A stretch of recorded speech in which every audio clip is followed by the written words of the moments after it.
Hi guys, my name's Link from Gardening Express, and today I'm going to talk to you about how to avoid Christmas tree envy this season. Now, everyone loves those garden centre Christmas trees. They always look absolutely fantastic, but we often have trouble replicating that at home. Now, there are a few things that you can do to make your Christmas tree just like the ones in the garden centre.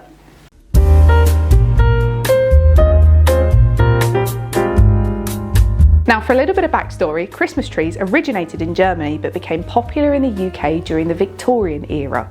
Now, their popularity continued to soar with the mass production of artificial trees, electric lights and baubles. This is what we're going to be using today on our tree. Now, first things first, we've got a pre-lit Christmas tree here, so I've put it all together and I haven't had to put the lights on it.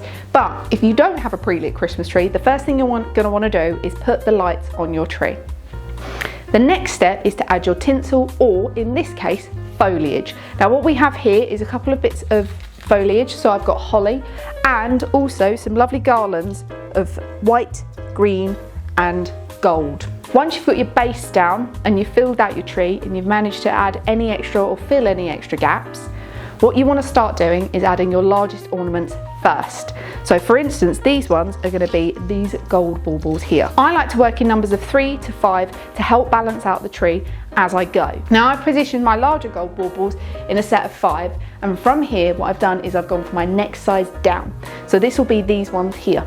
Now, I'll add those in 3s and 5s and I'll keep dotting them around and filling in the gaps. Now, you may want to put them in and you're not quite sure, but keep going with your other ornaments and you might find that it's perfect as it is, and if not, you can just take it off and change it again. That's the best part about this. Now, from the next step here, I'm going to be adding my smaller baubles. These are going to be the fillers. So I'm going to use these towards the top of the tree as well. You don't want to go too high because it can look a little bit odd, but you do want to focus your smaller ornaments at the top and bring them down to fill in any gaps around here as well. From here, I'm then going to add a little bit more foliage and maybe some statement pieces. For this one, I've added berries and poinsettias. Now, I've got 2 different sizes. I've got these big ones here. Again, these are my centerpieces. I've used 3 of these and I've used smaller poinsettias as 5. Now, I've put my 3 biggest ones in first and I've filled in the gaps and where I feel like it's a little bit bare, using the smaller ones. From there, you can start to feel and add as you need and move around where you want. Now, an important thing I find that people kind of miss out on is putting them around the bottom here and dangling. Where this is obviously near the floor, we might be thinking, well, we want presents under there. Trust me, it will make your tree look a lot fuller if you're adding them on the bottom. Another great thing about artificial trees is that you're able to bend the branches to your will.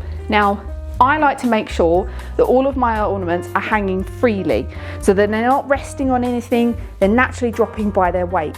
Now, different ornaments weigh different weights and sometimes they can pull the branches down. Now, if you know this, you can put the ornament on the branch, and if it weighs it down a little bit too much to where you want it to be, it's very simple just to move your branch and position it up, because most Christmas trees are wired. So this will help you get the perfect positioning. Now, when you've fluffed your Christmas tree out, once you put it and it's all bare, then you want to make sure that you fill any gaps. Now, when you start to put the baubles on, you might often find that you're moving these branches to make space for the ornaments to hang neatly. So as important as it is to make sure that your tree is nice and fluffy and full looking, you may end up finding that you make these gaps to account for your ornaments. Once you've got that all together, take a nice step back and have a look if there's any areas that you feel need more or sometimes even less, and then you can sit back and enjoy. If you've enjoyed this video, don't forget to like and subscribe to our channel where you can find more Christmas tips and tricks. If not, you can also check out our Knowledge Hub full of great and helpful guides. That's all from me. See you later.